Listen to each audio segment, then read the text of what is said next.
Hello, everyone. Welcome to FireDEV, a fireside chat with people in the industry. Today, my guest is Justin Jacobson. Justin, how are you doing? I'm good. I'm good. Happy to be here. Happy to have you on. I'm just gonna, just jump straight in. There's a bunch of things I want to talk to you about. Ask you about, what you're doing. But one of the things that caught my eye was that you're an esports instructor, and I personally, even though I'm a huge video gamer and I'm within that industry, I didn't know esports instructing, being an instructor for esports was a thing. So do you want to start there? What is that? What do you do? And how big is the instruction side of it? Because I think a lot of people listening that have an idea about video games probably know that esports is very big now, but esports instructing would love to hear more about that.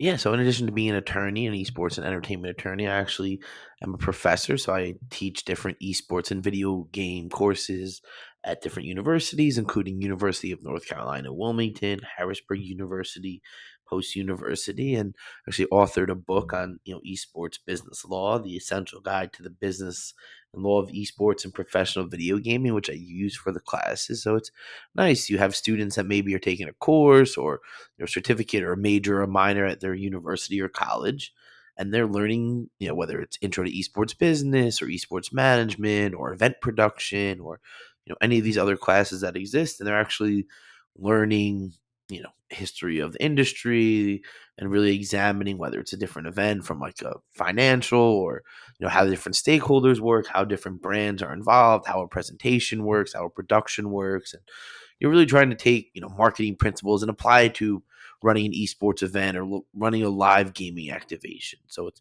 really trying to take any way you might take a music or a sports class is to take this similar. So you're, instead of doing sports marketing, you're doing esports marketing, and you're learning the marketing techniques, digital marketing, influencer marketing, social media marketing, all these different kinds of marketing techniques, but applying it in, an esports and gaming context. So it's really exciting. And you have, a ton of universities across the country as well in other countries involved in it. So it's really starting to grow. Okay, so it sounds like it's pretty widespread. How long has this been a pretty, let's say, familiar course? Let's say not one or two universities doing it, but it being, something that okay, you can go and do and probably find a university college pretty easily. So how long has it been? I mean, I would say not every university has it. A lot of it kind of stem and started in some of the more smaller universities, especially here in the U.S. Only more recently having the bigger colleges starting to have esports programs or even courses or both. So it's definitely starting to grow, but we're talking 2016, 2017, if not earlier, potentially having programs before that. But I would say, the pandemic here definitely helped accelerate some of it, but you could probably see in the last 2, 3, if not 5 years, it's starting to create and grow. And I think a lot of people agree that it'll get to a point where almost every college in the U.S. and probably across the world will have esports and gaming in some fashion, whether it's competitive, collegiate, varsity, a club, academic courses, or any combination of that. Yeah, esports is an interesting sector. It is still very new. I remember when I was at university from 2010 to 2014, esports was not that big. Like it was really post me being at university that it started to become a thing that a lot of video gamers you know started to watch. That there was a lot of money thrown around because I remember in 2016 to 2017, I actually went back to my university and I lectured there for a year. By that point, literally just 2 years later, a lot of things have changed. Discord was a huge popular application now, and that's what all the kids, I guess they're adults at university, but still felt like kids to me. I mean, just that 2 year, few year difference, still made them feel like kids. But that's what they were using now for messaging, with each other or collaborating. And esports was a big thing. That was something that I was watching. So it definitely does feel like, yeah, it is still very new, and obviously I guess the instructing side even more. So do any of the big university or colleges that you know of have some sort of esports, presence there. Like the Harvards, the MITs, the Princetons, or even maybe the Oxfords or Cambridges over in the UK. I mean, I think it's still, making it way to like, the Ivy Leagues and like, top Yeah, universities, but you have colleges like University of Michigan and Syracuse University and University of Oklahoma and some other ones across the nation that are kind of taking hold. UC Irvine has, a pretty robust offering. So you're starting to see it grow. Again, I don't think it's really permeated to the Ivy Leagues, the Harvards, the Yales, the Princetons, the Dartmouths, but you're definitely seeing some of those schools having gaming clubs or maybe esports programs. But I think the academics are still behind. I think obviously when you deal with these institutions that have been around for decades, the back end administration, getting courses approved, getting new things into budgets, these things kind of take time. And then once you get it approved, then you have to develop the courses. And this process takes months, if not longer. As someone who's yeah, been involved with some colleges developing their courses in addition to teaching them, you kind of see how this process can take months depending on when the approval committee meets, and then if the department approves it, then they go to the teachers, and if they approve it, then it goes to the other committee, and then it finally the syllabus passes, and then they can build the course, and then you build the course, and then after you build the course you offer it, and you finally get enrollment, and it could take months, if not a year or more, depending on how quickly things move. oh yeah. Having been in education myself on the other side, I know what you mean. Things There's a lot of red tape. There's a lot of processes that are involved to get things approved, and obviously you'll be even worse where you're going higher up, into, like you say, into the Ivy League, and it's understandable. One, they get more than enough applicants anyway. They don't need to sell their university in a way that uh, them saying, "Oh, we have these courses that other universities don't." So they don't need to do that, and I guess it's also they don't want to sully the name of their the name of the university or college. We're using a course that might not be around in 5 years. So I guess they're waiting it out. One, let the smaller ones crash and burn with some of the course, because I'm sure there's been courses that have just crashed and burned after about 5 years, and they're like, yeah, it's good we didn't jump on that one. But then there's someone's like, okay, this could be the new computer science. We've got to have this now, and it's got to be part of our syllabus. But yeah, I think it's getting round you know to that. So the courses, like the ones that you're teaching, are they full blown university courses? Like, what's the length like? Is it reduced, or is it full blown, and you can just go and do that for the entirety of like your bachelor's?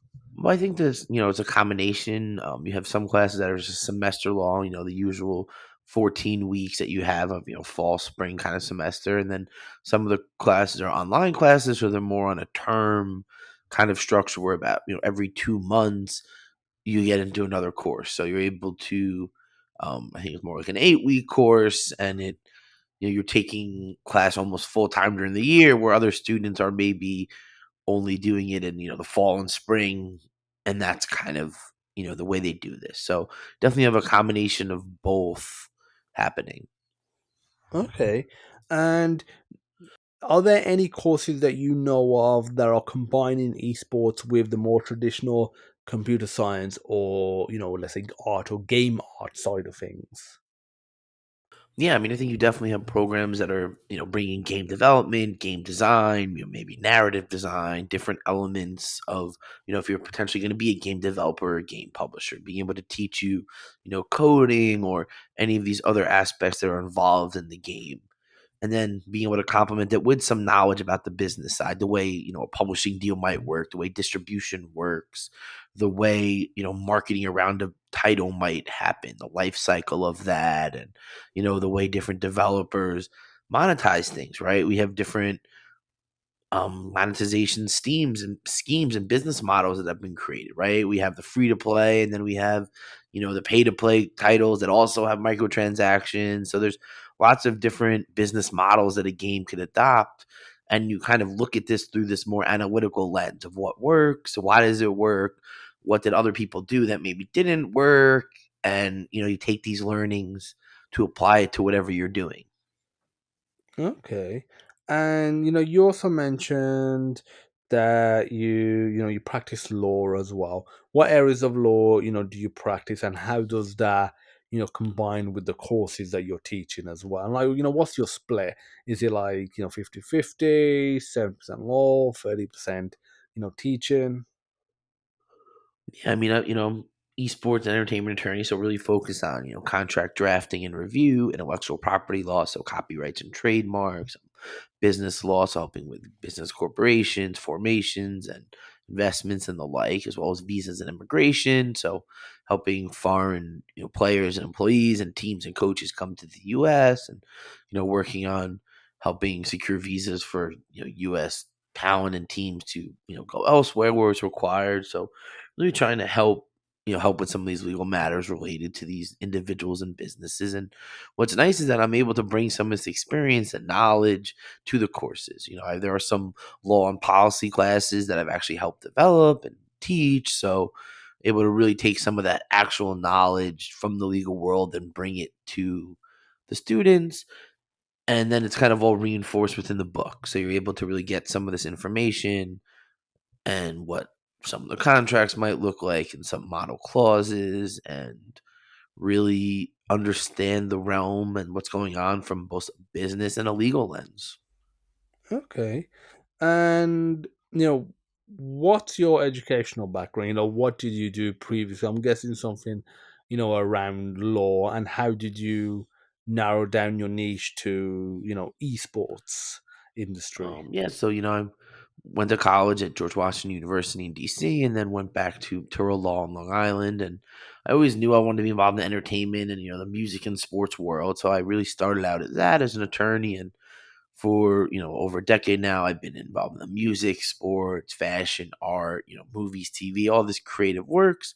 And about 8 years ago, I kind of expanded into the esports and gaming world. I've always been a lifelong gamer, game in some form, probably every day. A lot of mobile gaming nowadays, but spent many hours playing Xbox and PlayStation and StarCraft 2, and a lot of other games that I might not admit on air, but it's always kind of been part of what I'm doing. And coming from the traditional entertainment world, I saw a lot of similarities with what was going on in the esports and the whole content creator, streamer kind of gaming culture, and really just dove head in. I saw there was a need for more competent attorneys and professionals and representatives to help a lot of the talent, as well as the teams and the organizers and really everyone involved in the space.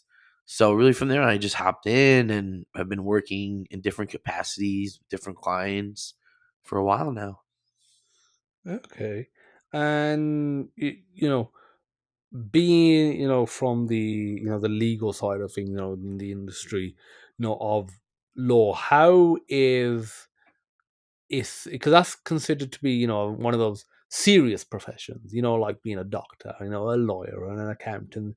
It's one of those serious professions, but then you're doing practicing law within the esports, which is part of video games, which still, even though it is bigger than movies, it is bigger than music, it is a huge global industry, it is still considered as, like a toy, a plaything. And within that, you're in the esports aspect of it. How, is that treated within the, the legal community, if you're doing work for that, like versus if you're doing property law or normal corporate law, for example, or injury claims, like how is that looked upon?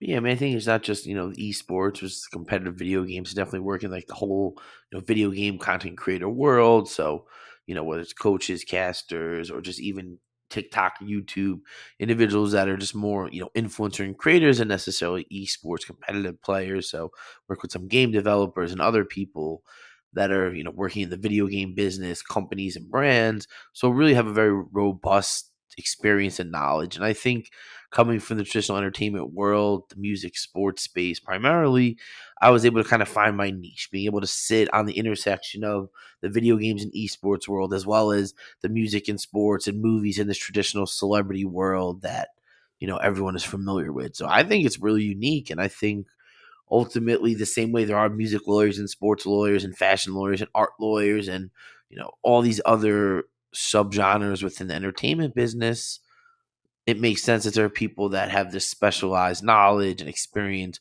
working with esports professionals, working with teams, working with the gaming talent, advising them on, all their legal matters because, they're making a lot of money and they need competent people around them and they need people that have done this before. There's been so many times that other entertainment lawyers, other IP lawyers reach out to me. They're like, oh, well, we got this request for some video game thing. We don't really understand how it works and how do we price this? And, they maybe they're, versed in one entertainment vertical, but they have no idea about this other one. So I think it's really been very receptive and people are really seeing the value that this expertise brings.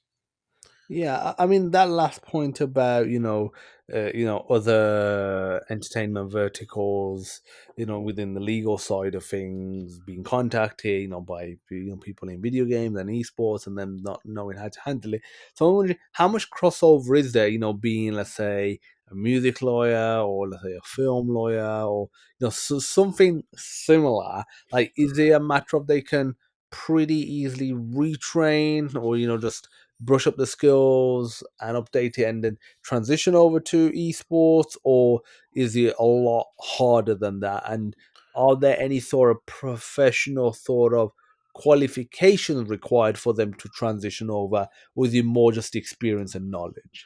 Yeah, I mean, I think the biggest thing about any legal profession, even if you're like new in AI and NFT and Web3 and all these new entertainment tech, whatever it is, verticals that are emerging, is that as an attorney you're able to really learn and entertain new skills. But I think what's valuable and why it was really nice for me to transition and expand into it was that there's just a lot of similarities. Same way you would advise, a DJ or a producer or an artist or a fashion designer, you advise a gamer or a content creator. So there's a lot of similar legal fashions. It's just instead of hitting a baseball or writing a song, they're playing a video game or releasing content of them doing fashion product reviews, whatever it is. It's really very much like a widget where protecting a trademark name is the same as a gamer tag, as an artist name, as a DJ name, as a brand name. It's just really the class that you're doing it for changes. And I think what's really nice is I'd be able to really help people that sit in both of these worlds. So, like, I was working with this musician who had an esports team. I was working with these athletes who are involved in the esports and gaming world, advising different agents in the traditional music and sports world on how their talent can develop a gaming vertical, how they could really build into this esports and video game culture if it's something they're interested in. So I really found a nice way to kind of bring all my worlds together and I find a nice balance. Okay, that's good to hear.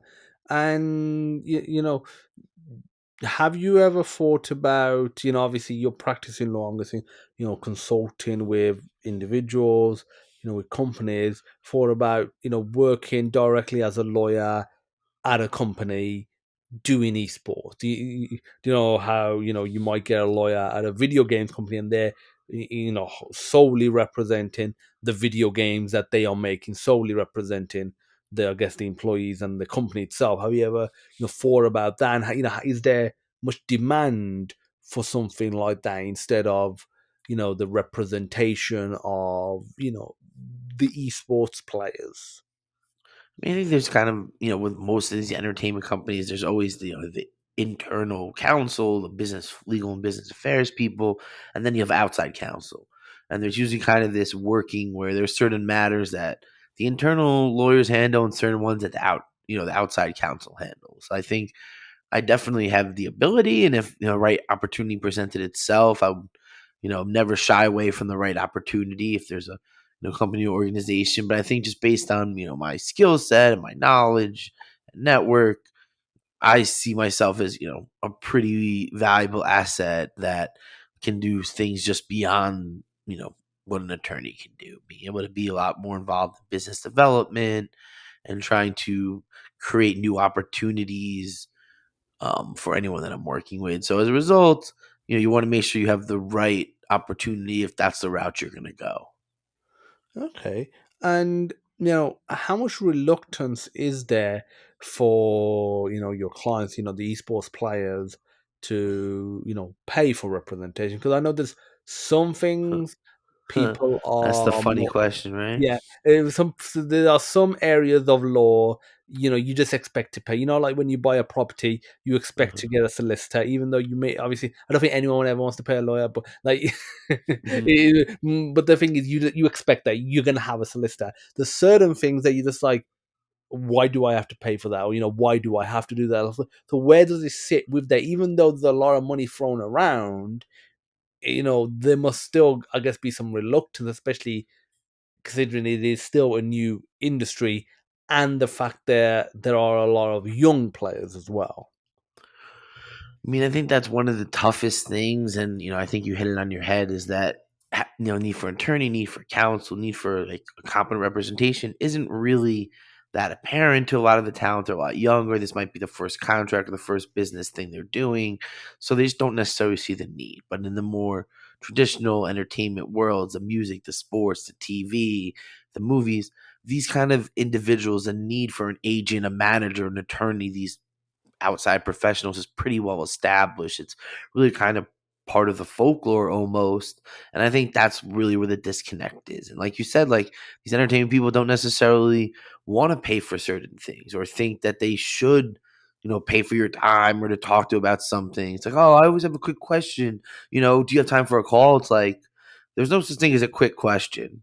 And if you need to set up a call, then it's clearly you want to talk about something. And I think understanding that It's there is a probably quicker when value they have to pay in for it. exactly. There is a value in what I'm bringing. If you didn't think there was a value, you didn't think there was a need, then why you need to talk to me, right? It's like if you know the answers and you are confident with that, then go for it. But I think if you were smart enough to identify that you should probably talk to a lawyer, there's probably a reason that you felt that way. There's probably something, whether it's in your gut or whether it's just through a reading, that you're like, okay, well, maybe I don't understand this, or maybe I need someone's help. And, go with your gut because you probably were right onto something with that. Yeah, and yeah, I know what you mean. It is. It can be difficult to, when you're in that situation. I guess anything consultancy based. Obviously I'm not a lawyer, but having done consultancy for, making websites, like digital agencies, style of stuff. It's easy for people to be like, can you just give me advice on this? And it's just like, okay, I don't mind. Like if it's literally gonna be 10 seconds and I'm already talking to you, fine. But if you want me to set up a call like you said, take half an hour, 60 minutes out of my day, potentially longer, uh, and for me not to sound rude when it's probably taking a bit too long as well, obviously, you got to be willing to pay for it, and I think that's definitely. I know that's the problem with law in general. It's just like oh, can you just do this? Can you just do this? Can you just give me advice? So I was wondering, what's the main things that are popular with esports players in terms of representation, the legal side? Is it the contract creation? Is it dealing with existing contracts, or yeah, well, what is it? Because that's the only couple of things I can think of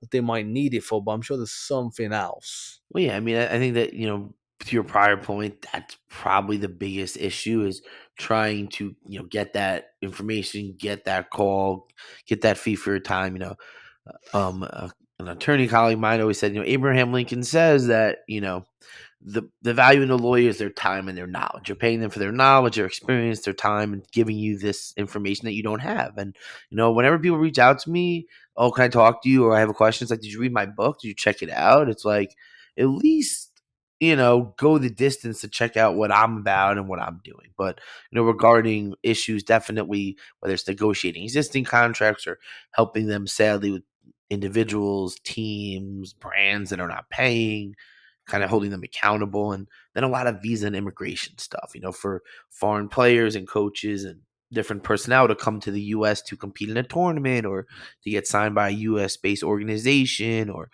cast for US based event, you'll need a visa. And the immigration office, as you can imagine, is not that well versed in esports and gaming, let alone what Apex Legend is or PUBG or Overwatch. So it's definitely a big issue. And if you check out the news, you see many instances of players getting visas denied or not getting them in time, or having a lot of issues related to it and becoming very costly. So I think that's a big thing that I've noticed a lot. I've definitely encountered it, and that's a huge thing because if people are having trouble getting visas, teams can't come, players can't come, it disincentivizes organizers to have events here. And then there's less opportunities for the US market to grow if there's less events. So, that's definitely a big issue beyond the contract stuff that you mentioned.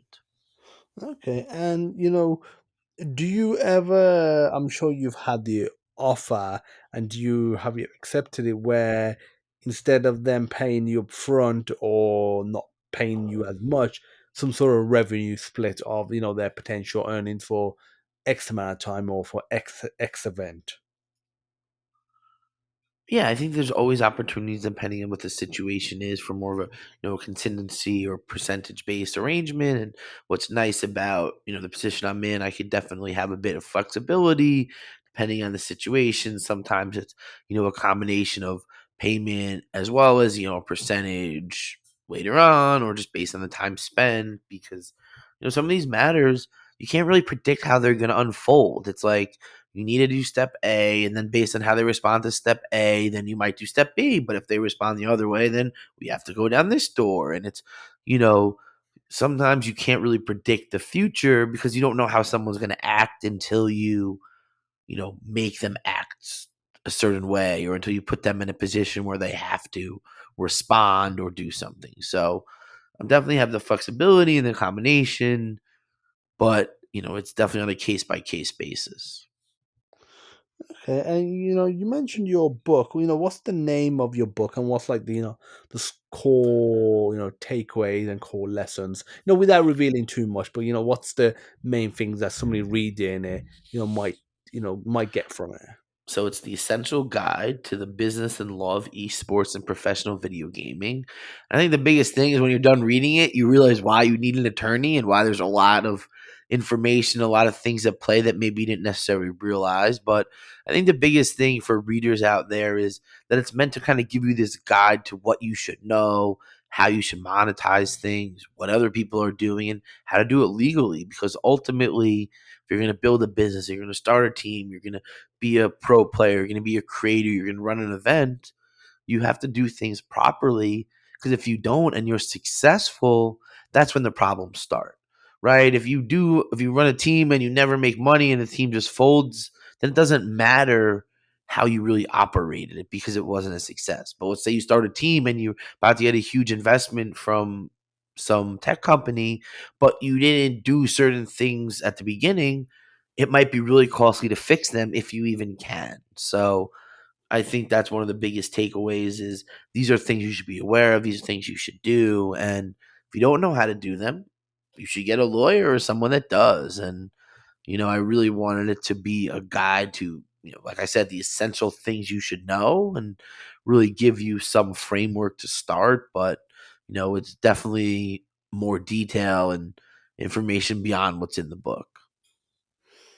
Okay, and where can the listeners find the book? Is it Well, yeah, Amazon? hashtag ad, and beyond that, it's available everywhere books are sold. So on Amazon, Barnes and Noble, Routledge, the publisher.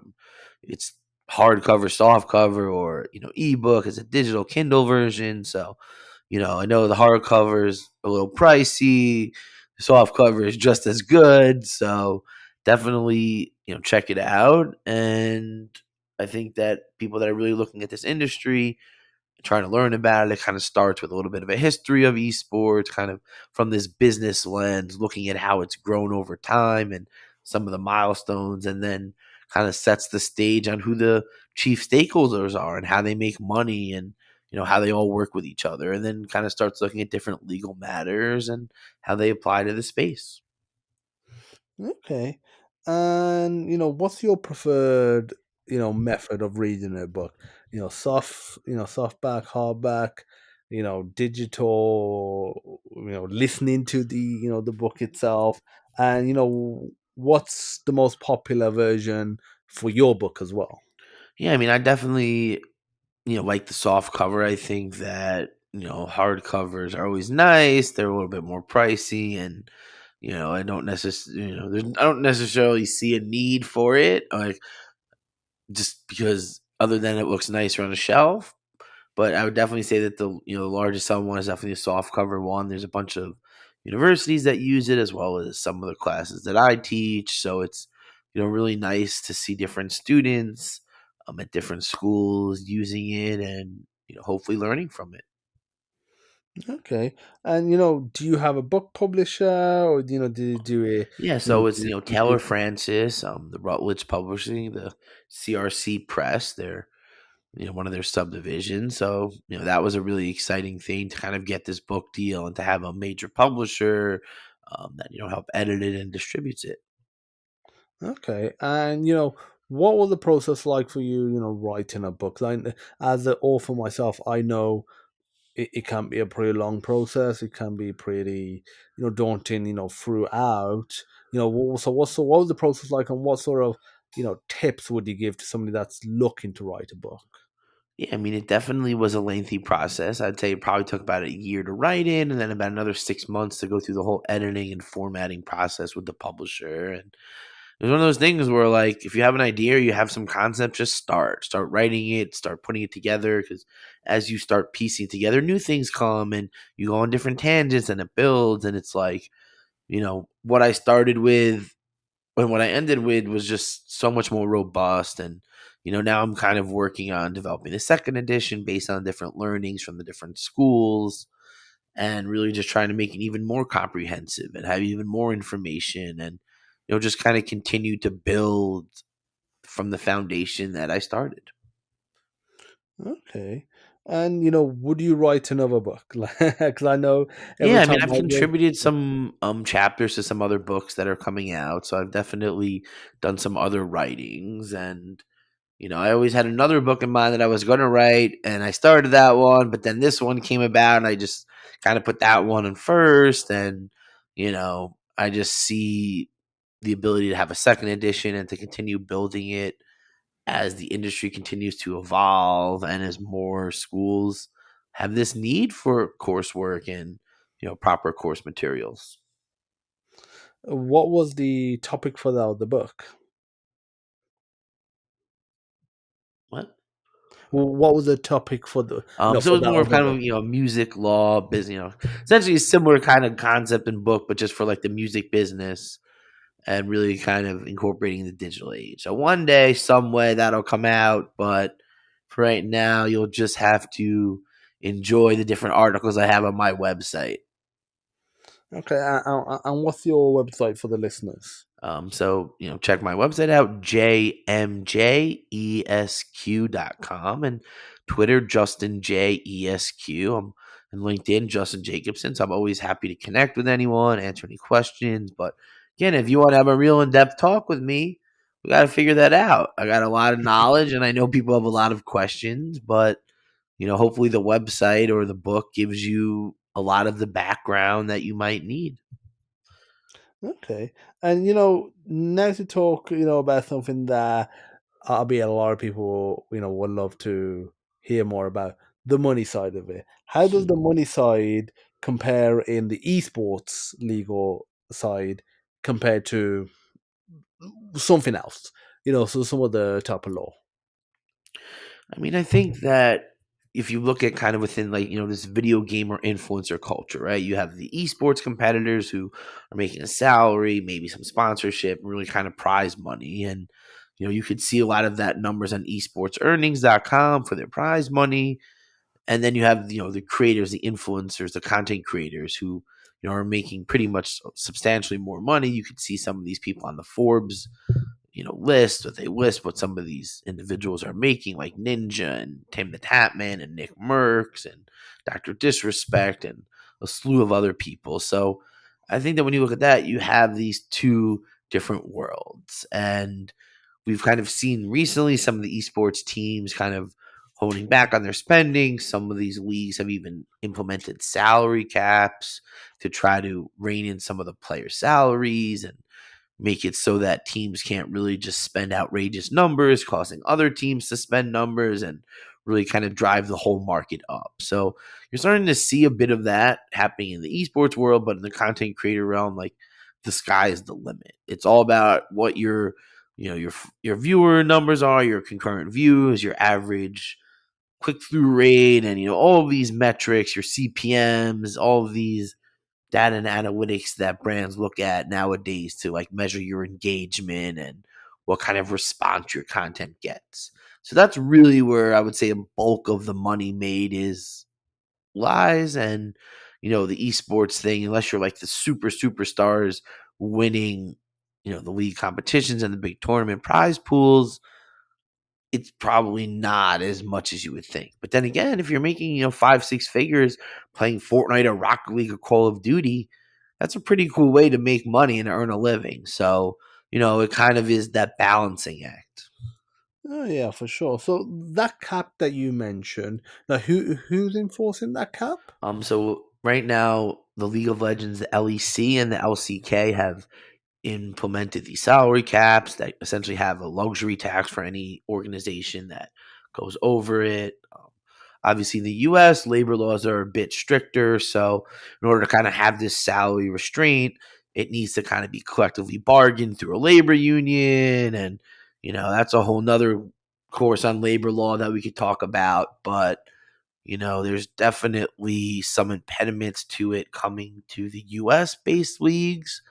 But, if you see it happening overseas, you never know. Oh yeah, you never know. So, you, so you're saying that the esports players, they're usually employees of some sort of, well, I get team or company, who I guess is people who are doing the promotion and running it. Can they do it on their own and just keep all the prize money themselves? What would be the logistics behind, trying to do it themselves? Is it even practical or legal? Well, yeah, I mean, there's the way it's structured. There are certain games, especially like fighting games, that are 1v1. So you don't necessarily people that are just kind of competitors that sign up or get invited or qualify through some other tournament, and they might not be sponsored or represent a certain organization. However, there are certain leagues and tournaments where the only way to get access to them is for your organization to have a slot or spot. That they might purchase or earn through other tournaments, qualifying events, or you have to be invited to it by having a certain whatever it is. So there are certain events and leagues and tournaments that you might not be able to compete in unless you're signed to a specific org. But then there's also open brackets and challengers leagues where again, it's all based on how well you do in these ancillary qualifications, whether they're online or in person or whatever it might be. Okay. And the teams, when they're like a team of people, how does the team work? How is it, structured? Is it more like a typical, sports team, like a football team, where a lot of the fans, they're really more into the team itself than the individual players per se? And do they say, okay, out of the four people on the team, Joe here isn't performing that well, and there's another person, Bob, that we feel like if we swap him in, he'll do a better job or sign him up. We'll put him on, and it's less about the individuals and more about, okay, you're supporting this team. It's this team that's playing. The individuals just happen to be contributing, but they could be in another team in 2 years' time, just the way it is in other sports. I think it's a combination of both. I think there are fans that support a specific team no matter who's playing, and then there are fans that support a specific player. But I think overall, a lot of it is very game specific. So you might like certain team and certain players that play a game, or you might just like a team in all the games they play. So I think it's really unique and individual in that realm where you can like a player, and if they go to another team, you might like that team, or you might just like a team no matter who they have. So and it's really unique because, like you said, there is a lot of this rotation carousel. They call it roster mania at the end of the season, where different players are dropped and signed with other teams, and it's kind of like who's where when the dust settles. Oh yeah, I mean, it sound like very similar to other sports as well. So what's the typical audience like for these esports events? Who's watching it? Is it mainly people that are heavily into video games? Is it people that don't play or probably aren't that good at video games, and this is a way that they can kind of, I guess, enjoy it? Because the majority of people that watch, let's say, football, for example, they probably can't kick a ball that well. Uh, So even though they might be huge fans of the sport and watching it, they're not necessarily that good at playing it. So how does that say in the the esports and the video game industry? Who really is watching it? I think it's really a combination. You definitely have individuals that are, really passionate and love the game and like they love seeing a high level of the game and learning new skills and watching other people do it. And, I think that's one of the biggest things. And you have people that are just interested in the game or just interested in the personalities playing it. So I think there's a lot of reasons why people tune in. But I think if even looking at my own example of like, a game I play, going to the YouTube to see what the content creators are saying about the new release or the new champ or their new patch or whatever it is, that's kind of part of it. And I think it's mostly like, they would say maybe the super fans, the people that are really passionate about the game. But then again, you might just have people that are enjoying it or they just kind of like the competition and what's going on. So I think you have a bunch of reasons why people are interested in it. Okay. And for somebody that's listening, and they love video games, they think they're really good at it, and they want to get into esports, having been around that world and still around it, what's your recommendation? What would they, apart from playing games and practicing, what would you recommend they do to get them, in the best chance to be able to get into it, and how would they go about it? Yeah, I mean, that's a great question as we kind of bring this towards, the end of it. I think that if you're really trying to look to get into it, there's a lot of ways. One of the biggest things I think is networking, trying to put yourself out there, whether it's through LinkedIn, virtually reaching out to people on social media, trying to connect with them, going in person to different conferences, conventions, networking events. There's a lot of big industry and esports focused ones. There's some job listings on like hitmarker.net and just really trying to reach out to people that are doing interesting stuff. And there's some publications. Obviously, we have my book. There's some other literature in the space, and there's some news and business outlets, especially if that's an avenue that you're looking at. The Esports Insider, the Esports Advocate, Dexterdo.esports. So there's a bunch of different ones that look at this from a more, what's going on, potentially a business sponsorship angle. So there's a lot of ways to get involved. And my biggest advice is just do it. If you're interested in it, it looks like this is something you're intrigued in, do some research, attend some events, see what it's all about, and reach out to people that are doing what you think looks interesting and ask them how they got there, what advice they have. And ultimately, most people are willing to connect and, impart some wisdom on someone that, respectfully reaches out. So definitely, if you're interested, try to find your in, however that may be. And, there's a lot of ways to do it. Okay. And one of the things that I've seen, again, I'm not like a really a big watcher of esports per se, I'll admit that, but like what I've seen, the big spectacles, big events, big physical events, unlike another sport like football or a solo sport like tennis or whatever it is, this is something that can technically be done remote. It is not like those other sporting events where you have to the players, I mean, have to physically be there. So my question is, are there any major remote esporting events? And if not, why not? Because again, this is something that could be done remote from the player's perspective.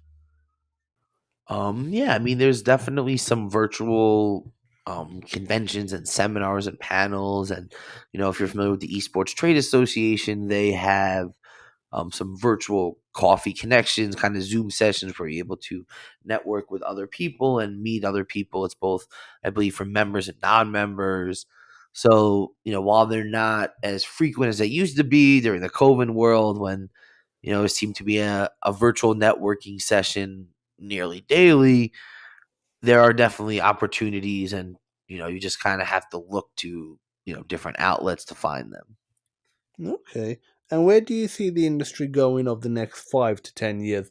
And where do you see your involvement in it? Do you want to continue, for the long term in esports, or do you have passion maybe going back into music or something else entirely, from the law side of Yeah, things? I mean, I really see it only growing larger and larger. I think that as the younger demographic continues to age, get older and age up, they're only going to be more interested in, and more people that have kind of grown up with esports and video gaming and competitive gaming and this whole world around it as part of their entertainment. So I think it's only going to go up, and realistically, in the next 10 years, I see it being involved in culture and almost all facets. And, I wouldn't be far to say that in the US, it'll probably be the NFL, the NBA, and then maybe, whatever esports and competitive video gaming events are going on. So definitely see that happening.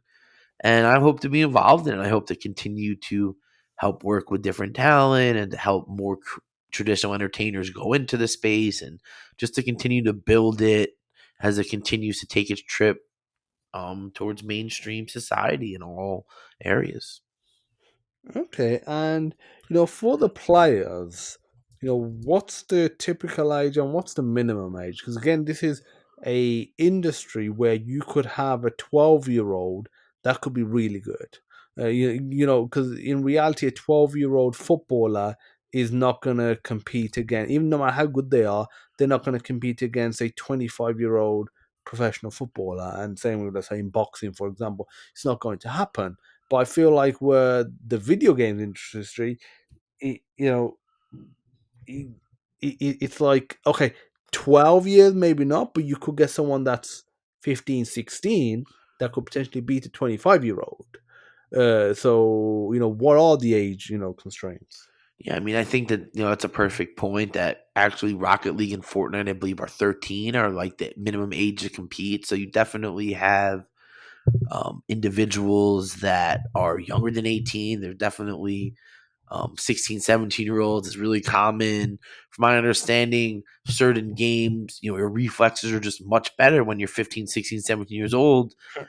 And those kind of games are more akin to younger players. And that's some of the other games.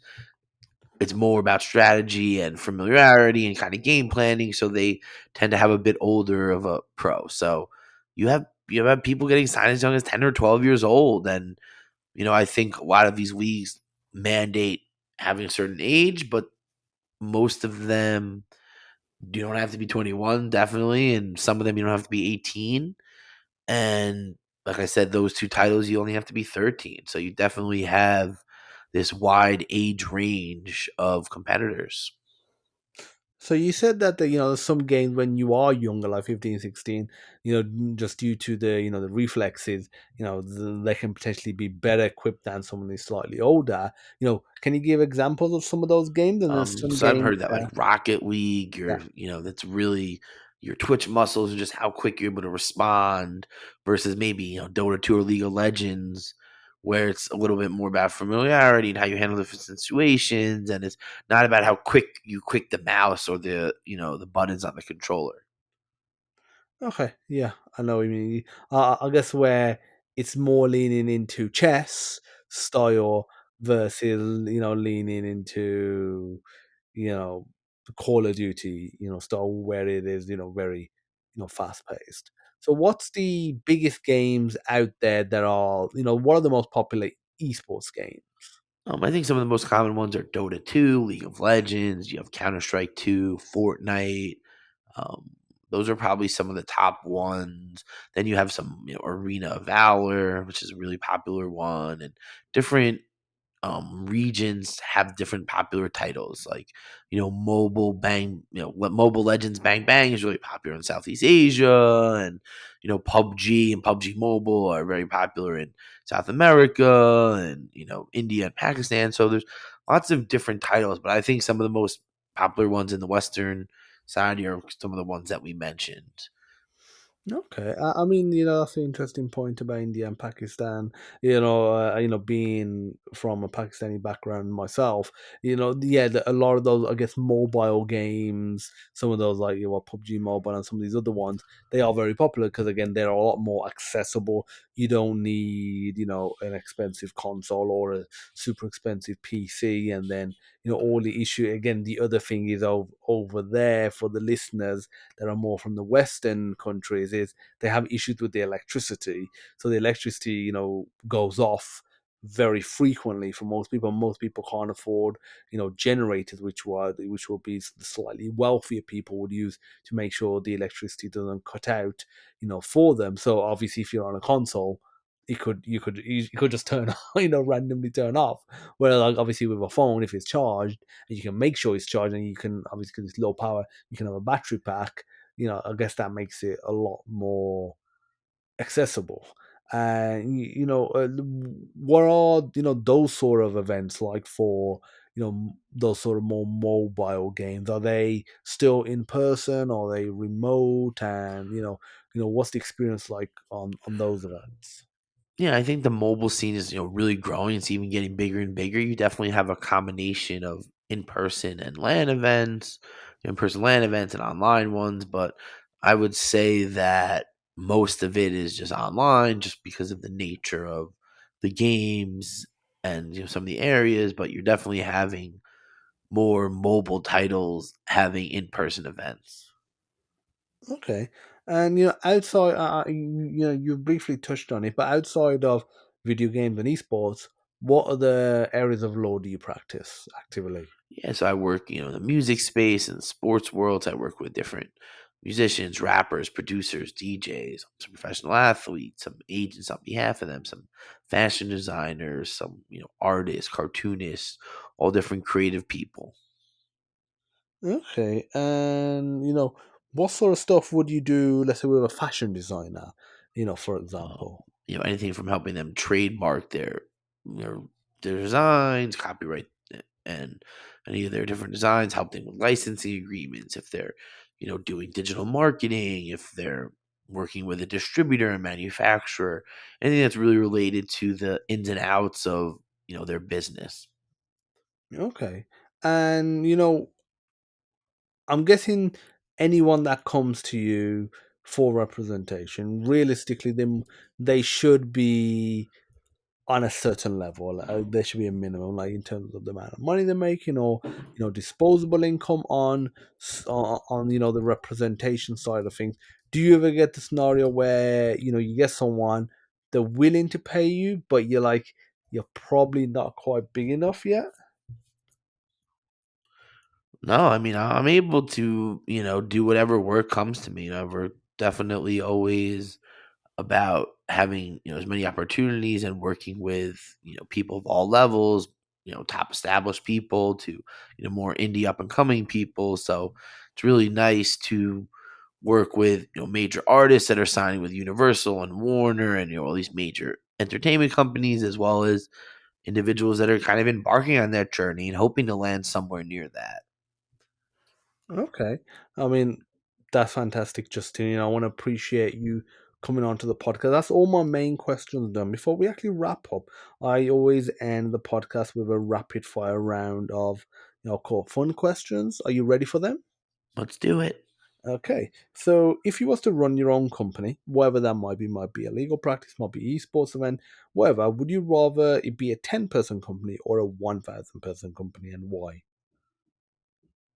Would rather be what, 10% or? No, no, yeah, no. If you was to run your own company, let's say your own legal practice, would you rather have like a small 10-person outfit or a huge 1,000-person company? I mean, I think I always dream big, so I always want something as big as possible, but I also see the benefit of a small, tight knit team. So, you know, I think I kind of see both ways, but I'm always shooting for the stars. Okay, so if you had to choose, it'd be the Falcons then. Okay, so would you rather have 5 million US dollars up front or 500,000 a year for the rest of your life, and why? Ooh, probably a half a million because I feel like the consistency is probably better than just getting it all at once. Okay, favorite board game, favorite movie, favorite video game, and I'll add an extra one. That's my usual three.